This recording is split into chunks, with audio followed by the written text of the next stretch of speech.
আসি। সুপ্রভাত বন্ধুরা, কেমন আছেন আপনারা সবাই? আমরা বেশ ভালো আছি। আর এই সাত সকালে আপনাদের সকলকে আমার এই চ্যানেল মনের জানলায় অনেক অনেক স্বাগত জানাই। তো দেখুন এখানে কতগুলো গ্রসারি আইটেম নিয়ে এসেছি। এই আইটেমগুলো দিয়ে গেল জেপ্টো থেকে কদিন ধরে কিছু জিনিস আমরা নিচ্ছি। তো তার মধ্যে আজকে নিয়েছি 1 প্যাকেট দই, 2 প্যাকেট দুধ, আর এটা একটা চিড়ের প্যাকেট।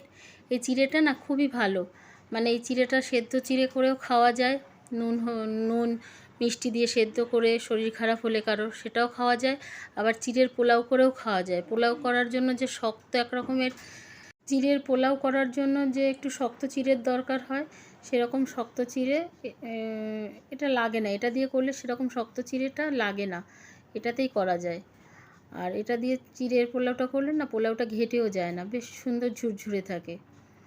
আর নিয়েছি 2 প্যাকেট কেক, 1 প্যাকেট চা, আর এটা হচ্ছে একটা বাম্পার অফার। মানে এই অফারটা শুনলে পুরো মাথা ঘুরে যাবে। 800 টাকা করে একটা প্যাকেট কর্নফ্লেক্স, এখানে 500 গ্রাম করে আছে, দুটো 1 কেজি, মানে 800 1600 টাকা দাম। সেটা আমি পেয়েছি মাত্র 90 টাকায়, দুটো প্যাকেট মিলে মাত্র 90 টাকা।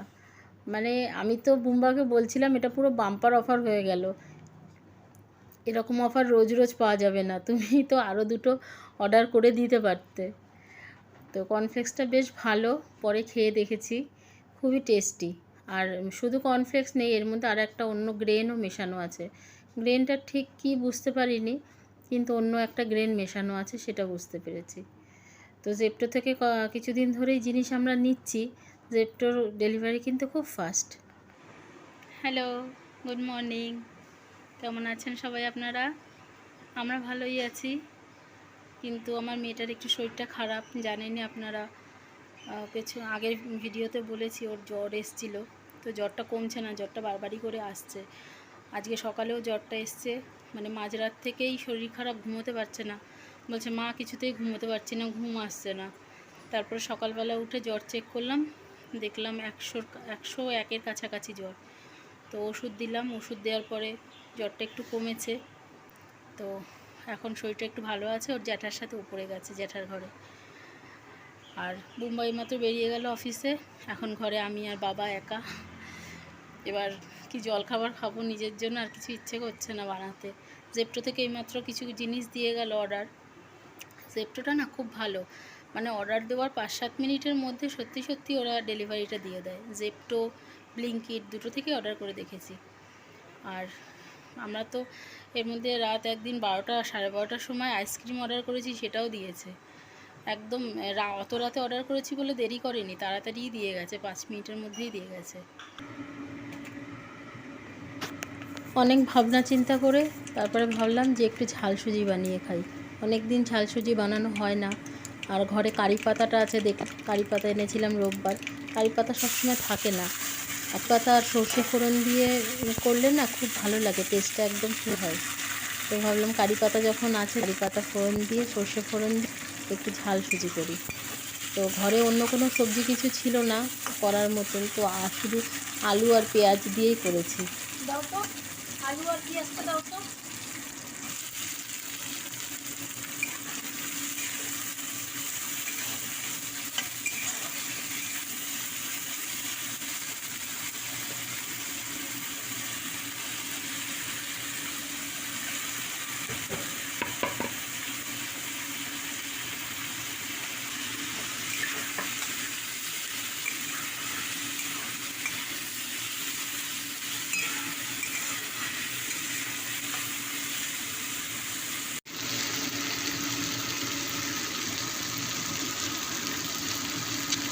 আলু আর পেঁয়াজটা ভাজার পর এর মধ্যে দিয়ে দিচ্ছি একটুখানি চাট মশলা আর গোলমরিচের গুঁড়ো।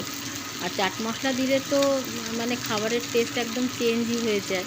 এর মধ্যে যে সবজি কিছু দেইনি, সবজি না দেওয়ার জন্য একটা যে খালি খালি ভাব, মানে টেস্টের যে ঘাটতিটা, সেটা চাট মশলা দেওয়ার জন্য একেবারেই পূরণ হয়ে যাবে। এরপরে সুজিটা দিয়ে দিলাম। সুজি দেওয়ার পরে ভালো করে সুজি দিয়ে ভাজাটা ভালো করে মিশিয়ে নিয়ে, সুজিটাও একটু ভাজা ভাজা করে নেব হালকা।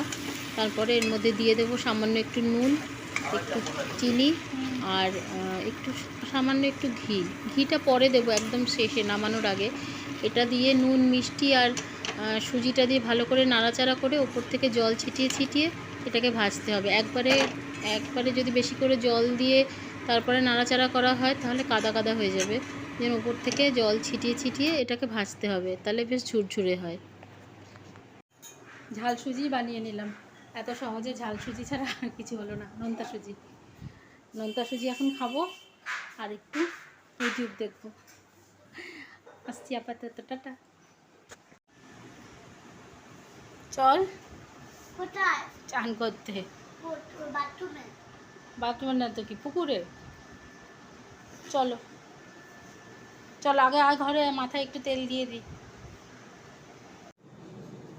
শুভ দুপুর বন্ধুরা, এই চান টান করে আসলাম, মেয়েকে চান করিয়ে দিয়েছি। চান করিয়ে পুরো চানই করিয়ে দিলাম। ভাবলাম যে চান করিয়ে দিতে, জ্বর এসছে 4বার 5বার করে, গা মাথা সবই গরম হয়ে আছে, চান করলে ফ্রেশ লাগবে, তাই চানটা করিয়ে দিলাম। ভেবেছিলাম প্রথমে গা স্পঞ্জ করাবো, চানটাই করিয়ে দিলাম একবারে। আমিও চান করে আসলাম, এবার পুজো দেব। পুজো দিয়ে তারপরে মেয়েকে খাইয়ে তারপরে আমরা দুপুরে খাওয়া দাওয়া শুরু করব।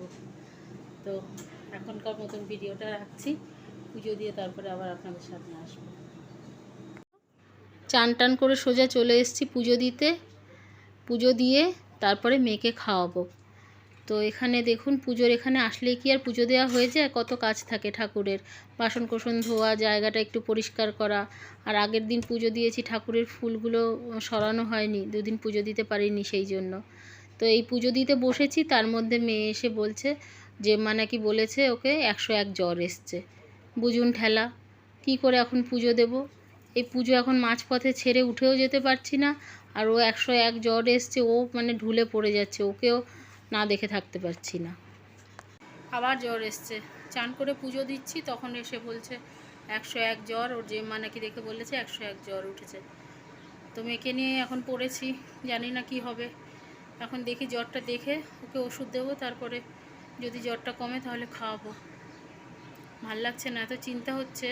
এইসব জ্বর ভালো না। কদিন আগে আমাদের পরিচিত একটা বাচ্চার জ্বর হয়েছিল, 12 দিন ধরে জ্বর ছিল, হসপিটালে ভর্তি করেছিল, হসপিটালেও জ্বর কমেনি। তারপরে জানি না এখন তার খবর কীরকম আছে, চিন্তা হচ্ছে খুব। তো আজকের ব্লগটা এই পর্যন্তই রাখছি, আর কন্টিনিউ করতে পারছি না। আপনারা সবাই ভালো থাকবেন, সাবধানে থাকবেন।